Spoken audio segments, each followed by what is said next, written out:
Alright, hello guys, welcome to this video review, and what I have today is the infamous Invicta. This is the 9094 Pro Diver, and comes in a blue bezel with, you know what I have come to like as this blue sunburst style. Now, there's a lot of stick about Invicta. Invicta are a company who have been around for quite a long time in its original iteration in the early 1800s, 1837, founded in Switzerland initially, but underwent a crisis, as with many watch companies, in the 1980s because of the quartz revolution, which really killed off a lot of business for Swiss automatic watches. Company went bust and was purchased in the early 1990s by a USA company, and has since been in existence as the Invicta Watch Group. And they are notable for the proliferation of fairly, low price, good value watches. And in the watch group, they include Glycine, which are well known for their combat subs, a little bit higher end, Swiss made. This isn't Swiss made. This is, you can see on the dial there, it says Japan movement down the bottom. So the movement here is the Seiko NH35A, which is an entry-level movement, a very basic movement, but in the revolutions recently, this has really improved over its predecessors. It's hand winding, it's hacking, so you can stop the seconds to time it with a reference, and it's got a quick set date. So, I think while it's basic, it does many of the things that you want a movement to do. Now, in terms of the actual presentation, it does have a case display back with with some decoration on the rotor there, but no real decoration on the actual movement itself. But you can see that on the actual rotor, Invicta Watch Group in print, in 1837, and Seiko NH35A with 24 jewels on this movement. Obviously, it won't beat at 28,800. This beats at 21,600, the typical Seiko, low to mid-range type of level. And it's got a 41 hour power reserve is what it's documented as. Now the case is 40 millimeters. It's 13 millimeters thick with 20 millimeter lugs, which make it very swappable for alternative straps of bracelets if you feel like doing that. It is a proper diver in the sense that it has a screw-in case back with screw-in crown, and it's rated at 200 meters. It's got a loom that's not fantastic. I've done a separate video in comparison. So Invicta call their loom Tritnite, and from what I read, the performance of this is very variable. It really it depends on the watch that you get, the quantity of the loom that is applied. The loom on the hands is alright, but the loom on the markers on this watch is really quite poor. The crystal is mineral glass. They call it flame fusion, but really it's mineral glass. The insert on this rather nice looking bezel is a blue steel insert. The band we have here is in stainless steel, but I really don't know what material it is. I don't know whether it's the proper surgical grade steel. It feels lighter. That middle part, whilst there's no obvious hollowness that is visible, it does feel like it may be hollow, just because of the lightness overall and the way it feels when you knock on it. Obviously hollow end links, you're not going to expect solid links at this price. And just to mention, it's got a ridiculous MSRP of $315 US, but really, you can get this on Amazon for $85. Pressed metal clasps, you're not going to expect anything solid here. So basic pressed metal with the safety clasps over the top there. And no diver's extension. But it does have that adjustment slots there, 4 adjustment slots there for quick or relatively quick, easy adjustment that you can do yourself. What's good about Invicta? Well, it's got a very classic look, doesn't it?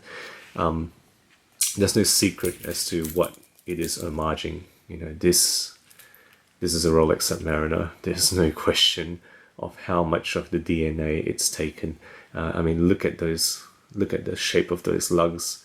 Look at the watch diameter, the thickness of the bezel, the shape of the looms, even the Mercedes hands. I mean, come on, seriously, it's an homage like a few others that you see. Even the design of the bracelet, really. This one comes in the scalloped bezel edge there. I mean, they do come in coin edge. This one, obviously, most notably is used in the Seamaster design, that scalloped edge bezel. And what else can I say about this? Classic look, for $85, under $100, surprisingly well engineered.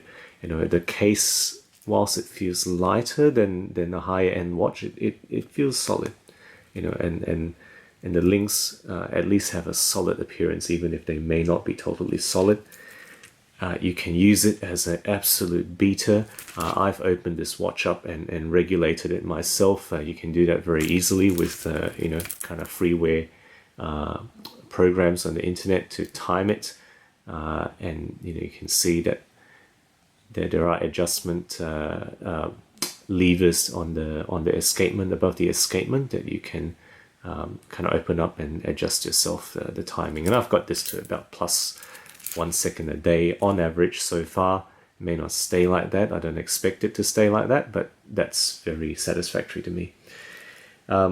It seems reliable. I don't know too much about the history of the NH35A movement, but it does seem reliable. This is a couple of years now. No problems whatsoever. Haven't really had any issues with it. I don't know how long it'll last. We'll see what happens. If you get a few years out of this, I'd be quite happy. What's not so good? Well, it looks okay. Obviously, it's stolen design, but or homaging design, but it fails the tactile test. It doesn't feel like a higher end watch. It's much lighter feeling. The bracelet feels light despite the solid look of it.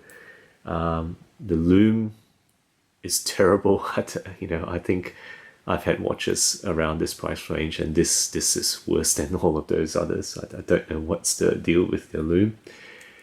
And if you get people who know Invicta, well, you might be a target of snobbery. Does it really matter? In the long end, it's not important. My dad, he doesn't have to explain himself to anyone. He can buy whatever watch he wants, but when he travels, when he goes to third world areas and eats in open air areas, he wears an Invicta these days. He wears one of their larger Grand Divers with an open heart. I think that's his favorite at the moment. And people who look at it might think, oh, why are you wearing Invicta? In fact, his colleagues who don't know much about watches look at it and they think it's like a $10,000 watch, so it doesn't matter. It looks fine, it works, and it's up to you what you want to do. And I certainly use this on occasion when I'm doing rough stuff in the garden, or I don't want to wear anything that I might knock. It's a very nice one to use. I'll just do a quick wrist shot here. Put it on.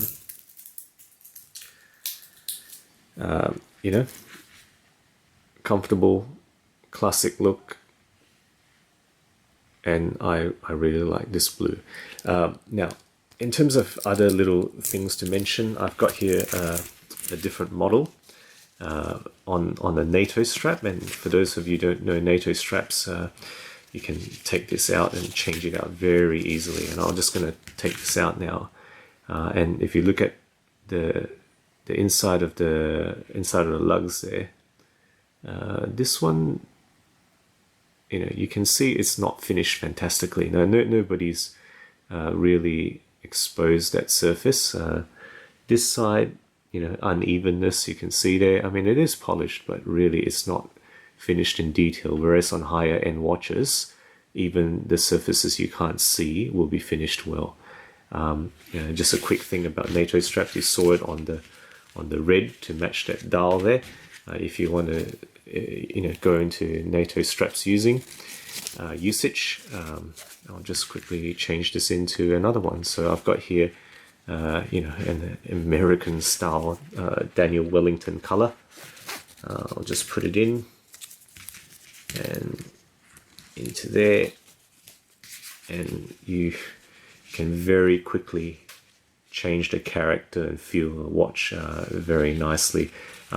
Just a quick mention, this is from Wrist Candy Watch Club, United States company. I think this in the end cost me about 15 after exchange rate in Australian dollars.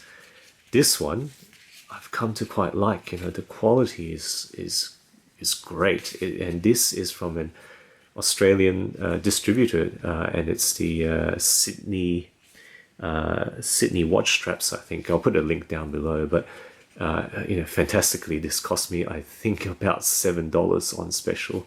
That NATO strap. So recommended. I haven't proven them over a long time, but certainly recommended buy for $7 on special. So there we have it. Invicta, something that I guess it's relatively well known in the watch world, but not necessarily very well loved or respected. But I think they do some fantastic, almost unbelievable stuff for the price that they offer it. So there we go. Let me know what you think. Comments always welcome. If you like this video, give us a like and subscribe if you want to see more of my videos. Thank you very much, guys. See you next time.